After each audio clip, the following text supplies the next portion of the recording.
আমরা যে কথাটা বলি, আমাদের তারেক রহমান সাহেব যে কথা বলে সেটা আমরা কাজ করে দেখাই। ওই যে কিছু সংখ্যক নেতারা বাইরেতে না খালি বেরস্ত দেওয়ার টিকিট আছে, ঠিক কিনা? কাজটা করেন না কেন? তো বেরস্ত তো নিতে পারলো না।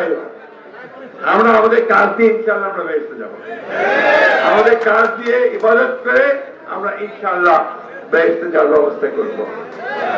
একটা জিনিস মনে রাখবেন, ধর্মটাকে বিক্রি করে কিছু করা যায় না। ধর্মটা মানুষের অন্তরের ব্যাপার, এবং সেটা বাংলাদেশের মানুষ 95% মানুষ হচ্ছে ধার্মিক লোক। ধর্মকে তারা ভালোবাসে, শ্রদ্ধা করে, সম্মান করে, ধর্ম নিয়ে ব্যবসা পছন্দ করে। আমাদের সামনে কিন্তু খুব ভালো সময় না ভাই, একটু কঠিন সময়। এই যুদ্ধটা আমাদের খুব ক্ষতি করতেছে। আমাদের তেলের দাম বাড়বে, আমাদের জিনিসপত্রের দাম বেড়ে যাবে, কিন্তু সেগুলোকে সয়ে নিয়ে আমাদেরকে আগাইতে হবে। আমাদের জাতি হিসাবে যদি উপরে উঠতে হয়, শৃঙ্খলা ছাড়া কেউ উপরে উঠতে পারে না। এখন থেকে বড় সংকট দেখা দিয়েছে না, তেল নাই, যুদ্ধ লাগছে। আপনারা যে ইরান আর আমেরিকা ইসরায়েলে তেলের সাপ্লাই কম, এরপর হঠাৎ দেখা গেল যে আমার ঠাকুর গাছে একটা পেট্রোল পাম্প ভাঙে দিলে, ছোয়ালা ভাঙে দিলে। কেন?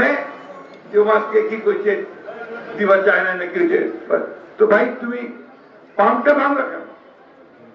অভিযোগ থাকলে যারা দায়িত্বশীল আছে তাদেরকে বলো, পাম্প ভাঙবো কেন? মব আমরা তৈরি করতে দিব না, মবকে আমরা কঠোর হস্তে দমন করবো। এসপি সাহেবকে ধন্যবাদ দেই যে ওই রাত্রে উনি 7 জন গেলেন। এটা সবাই সাবধান থাকবেন, কোথাও গায়ের জোরে আইনের বাইরে গিয়ে কোনো কাজ করবেন না, এটা আমরা হইতে দেব না। এটা মাথায় রাখবেন, আইন কানুন মাইনে চলবেন। সরকার আপনাদের যেটা আসছে ইনশাল্লাহ বিএনপি সরকার, আমাদের শহীদ প্রেসিডেন্ট জিয়া রহমানের প্রতিষ্ঠিত দলের সরকার, আমাদের গণতন্ত্রের মাতা, যিনি সারা জীবন ধরে গণতন্ত্রের সংগ্রাম করে লড়াই করে চলে গেছেন, তার দল এবং তাদেরই পুত্র তারেক রহমান সাহেব আজকে আমাদের নেতা, প্রধানমন্ত্রী। তিনি একটা মুহূর্তে বসে থাকতেছেন না, কাজ করতেছেন, এবং এই কাজটি সকলকে নিয়ে করতে, মানুষকে নিয়ে করতেছেন। ভাই আমরা কাজ করতে চাই। আমার বয়স হয়ে গেছে, অনেকদিন ধরে দেখতেছেন আমাকে, তাও কি মুখে বসে আসি তো এই যে এত কষ্ট করে তো আসি যাই সব যাই দৌড়াই কেন? যে আমরাও তার সঙ্গে তাল দিয়ে নেতাকে সমর্থন দিয়ে আমরা এগোতে চাই। শিয়া বাটার ও ভিটামিন ই সমৃদ্ধ লিলি বিউটি সোপ, তারুণ্যময় উজ্জ্বল ত্বকের জন্য।